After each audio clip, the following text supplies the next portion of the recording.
ஆண்டவரும் அருமையரட்சகருமாய் இயேசு கிறிஸ்துவின் நாமத்தினாலே உங்கள் ஒவ்வொருவரையும் வாழ்த்துகிறேன். கர்த்தர் உங்களை நிலைப்படுத்தி ஆசீர்வதிப்பாராக.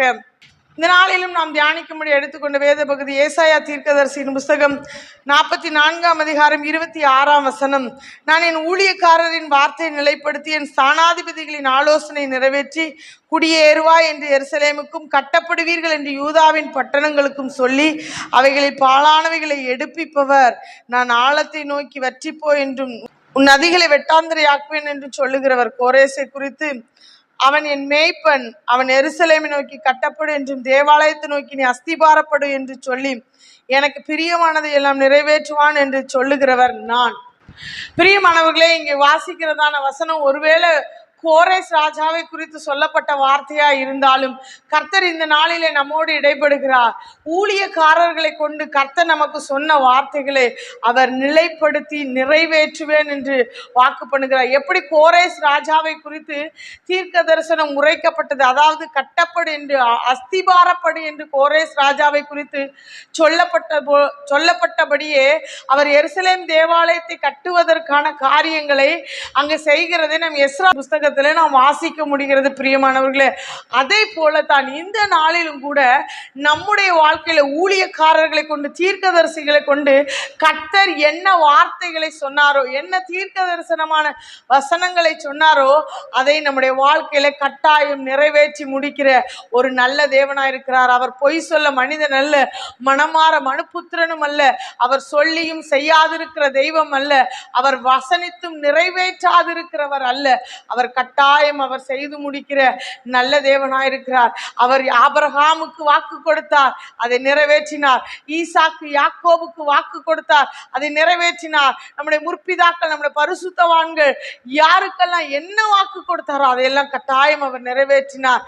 நீங்க வாசித்து பார்ப்பீங்கன்னா, கால் மிதித்து வந்த தேசம் ஒரு நல்ல தேசம். அப்ப சொல்றாரு, நீ எந்த தேசத்தை கால் மிதிச்சு வந்தியோ அந்த தேசத்தை நான் உனக்கு தருவேன் அவர் வாக்கு பண்ணார்.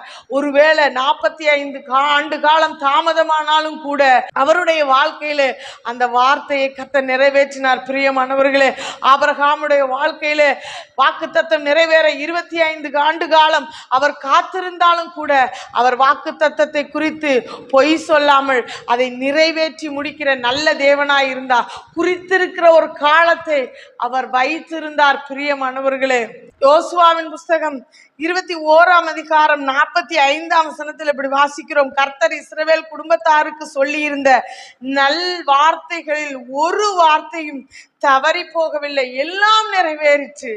எப்படி அவர் வாக்கு கொடுத்தாரோ அதன்படியே அவர் நிறைவேற்றி முடித்தார். பிரியமானவர்களே, எலிசா தீர்க்கதரிசி சுனேமியால் ஊருக்கு கணம் பொருந்திய ஸ்திரீயை பார்த்து சொல்லுகிறார், உற்பவ கால திட்டத்திலே நீ ஒரு குமாரனை அணைத்து கொண்டிருப்பாய்ன்னு சொல்லுகிறார்.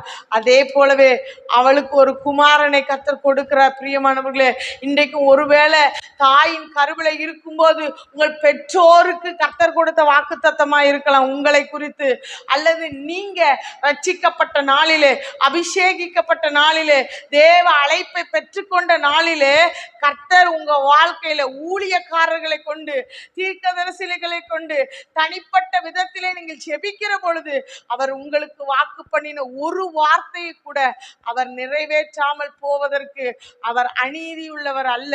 அவர் கட்டாயம் அவர் செய்து முடிக்கிற கர்த்தர். அவர் கட்டாயம் நிறைவேற்றுவார். என் ஊழியக்காரனுடைய வார்த்தையை நான் நிலைப்படுத்துவேன் சொல்றாரு.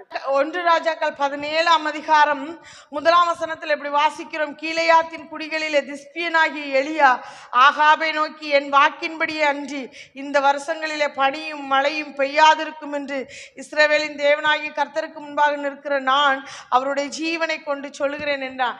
நீங்க இங்க பாத்தீங்கன்னா, ஆகாபுக்கு முன்பதாக கர்த்தர் நீ போய் உனைய அவனுக்கு காண்பின்னு சொல்லல, இந்த வார்த்தையை நீ ஆகாபுக்கு சொல்லுன்னு சொல்லல.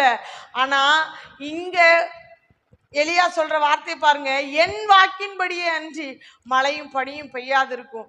அதை கர்த்தர் நிறைவேற்றினார். பிரியமானவர்களே, அதற்கு அடுத்த வசனத்துல தான் கர்த்தருடைய வார்த்தை அவருக்கு உண்டாகிறது. இனி மழை பெய்யாதுப்பா, உன் வாக்கின்படியே நீ சொன்னபடியே 3 வருஷம் மழை பெய்யாது.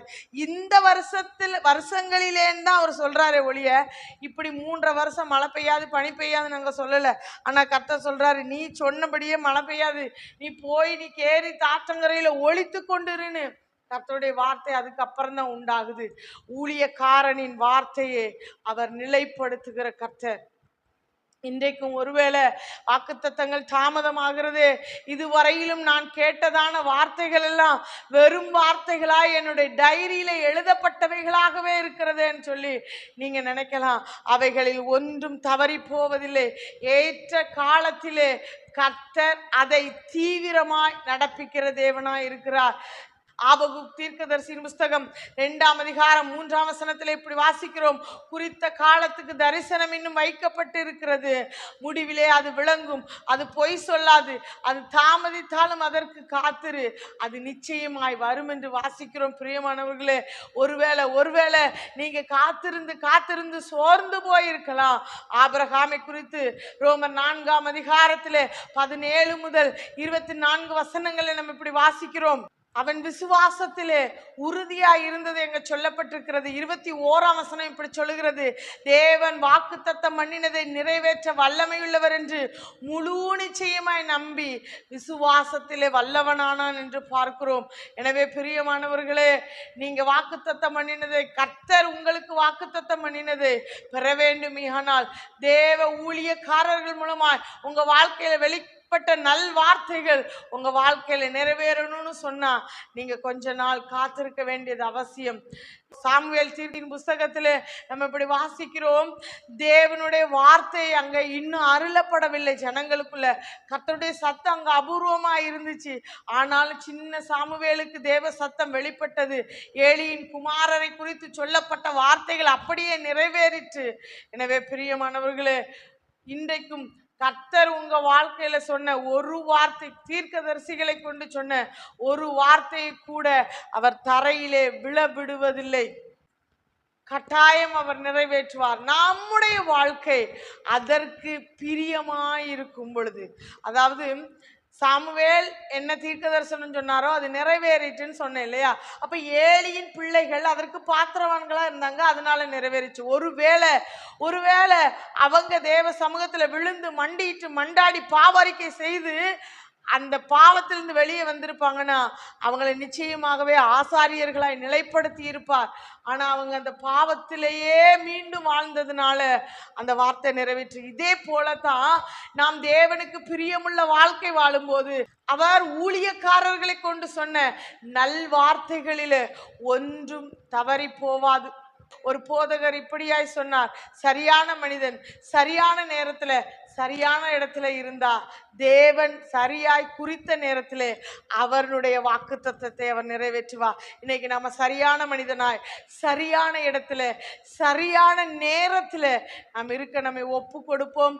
தேவன் நம்மை சரியான நேரத்திலே ஆசீர்வதிப்பார். ரைட் மேன் ரைட் டைம்ல ரைட் பிளேஸ்ல இருக்கும்போது அவர் ஃபிக்ஸட் டைம்ல அவர் குறித்திருக்கிற நேரத்துல நம்மை நிச்சயமாய் ஆசீர்வதிப்பார். பிரியமானவர்களே, நம்முடைய வாக்குத்தத்தத்தை அவர் நிறைவேற்றுவார். ஊழியக்காரருடைய வார்த்தைகளை கட்டாயம் கர்த்தர் நிலைப்படுத்தி நம்மை ஆசீர்வதிப்பார். ஜெபிப்போமா. அன்பின் பரலோக பிதாவே, தகப்பனே, எங்களோடு இடைப்பட்ட வார்த்தைக்காய் ஸ்தோத்திரம். தகப்பனே, இஸ்ரவேல் குடும்பத்தாருக்கு நீங்க சொன்ன ஒரு வார்த்தையில கூட நீங்க தவறி போகலப்பா. இன்றைக்கும் எங்களுடைய வாழ்க்கையில ஊழியக்காரர்களை கொண்டு சொன்ன நல் வார்த்தைகளில் ஒன்று அது தவறி போகாது என்று நாங்கள் கர்த்தருக்குள்ள விசுவாசிக்கிறோம். ஏற்ற காலத்திலே அதை நீங்க செய்து முடிக்க வல்லவர் என்பதை நாங்கள் நம்புகிறோம். ஆண்டவரே, அதை பெற்றுக்கொள்ளும்படியா காத்திருக்க எங்களுக்கு கிருபை தாங்க, பொறுமையை தாங்க. பொறுமையானது பூரண கிரியை செய்யட்டும். ஆண்டவரே, உடைய கரங்களில் எங்களை தாழ்த்தி அர்ப்பணிக்கிறோம். இயேசு கிறிஸ்துவின் மூலம் ஜெபம் கேளு நல்ல பிதாவே. ஆமேன், ஆமேன்.